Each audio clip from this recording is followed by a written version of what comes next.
Bismillahirrahmanirrahim.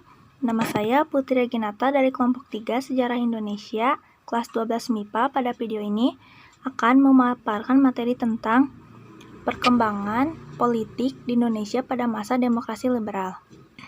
Yang pertama, akan menjelaskan tentang sistem pemerintahan. Pada tahun 1950 sampai 1959, Indonesia dikenal dengan demokrasi parlementer. Banyak kendala yang terjadi pada era tersebut, sehingga terjadi jatuh bangun kabinet. Bahkan menurut Wilpo sendiri, menurut Perdana Menteri pada tahun 1952 sampai 1953, menurut Wilpo, Perdana Menteri pada tahun 1952 sampai 1953 menyebut dengan zaman pemerintahan, yang artinya memiliki banyak partai. Nah, partai-partai di sini sangat berebut kekuasaan, sehingga disebut juga dengan zaman liberal. Inggris bubar pada bulan Agustus 1950. Republik Indonesia berubah kembali menjadi NKRI. Pemerintahan berubah, begitupun dengan undang-undang dasarnya.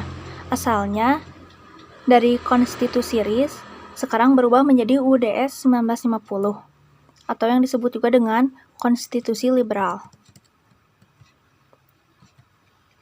Kabinet Parlemen I dibentuk pada November 1945 dengan Perdana Menteri yaitu Sultan Syahrir.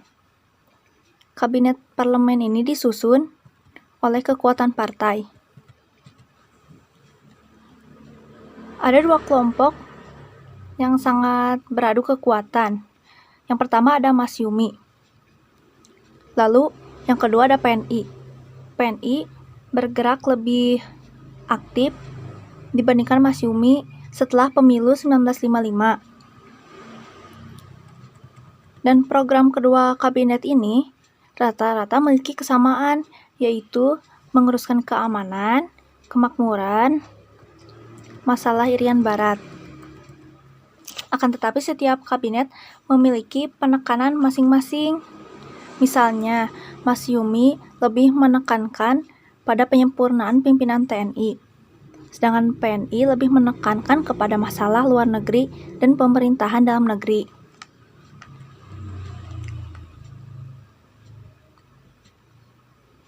Nah, di antara rentang waktu tahun 1950 sampai 1959 terjadi pergantian kabinet yang hampir terjadi setiap tahun, sehingga ada 7 kabinet. Yang pertama ada Kabinet Natsir dari tahun 1950 sampai 1951. Kabinet Natsir sengaja ingin memasukkan banyak partai ke dalam kabinetnya agar bersifat nasional dan memiliki banyak dukungan dari parlemen.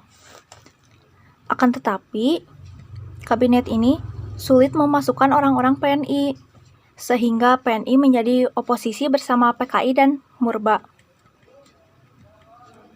Akan tetapi, lama-kelamaan, oposisi sendiri mengkritik Kabinet Natsir, sehingga muncul mosi Hadikusumo menyerahkan mandatnya kepada Soekarno pada tanggal 21 Maret 1951. Kedua, ada Kabinet Sukiman yang dibentuk pada tanggal 26 April 1951. Kabinet ini berhasil memasukkan PNI dan didukung juga oleh Masyumi. Akan tetapi sayangnya, kabinet ini goyah karena dari sikap menterinya sendiri, yaitu terlalu memikirkan kepentingan dirinya sendiri, yaitu dengan membuat program sendiri, padahal kabinet itu sudah memiliki program kerja. Selain itu, ada juga mosi tidak percaya dari Sunaryo, yaitu pihak PNI, sehingga kabinet ini bubar pada 23 Februari 1952. Nah, bisa kita lihat ya dari dua kabinet tersebut, partailah yang memegang kekuasaan. Terima kasih. Mohon maaf apabila banyak kesalahan.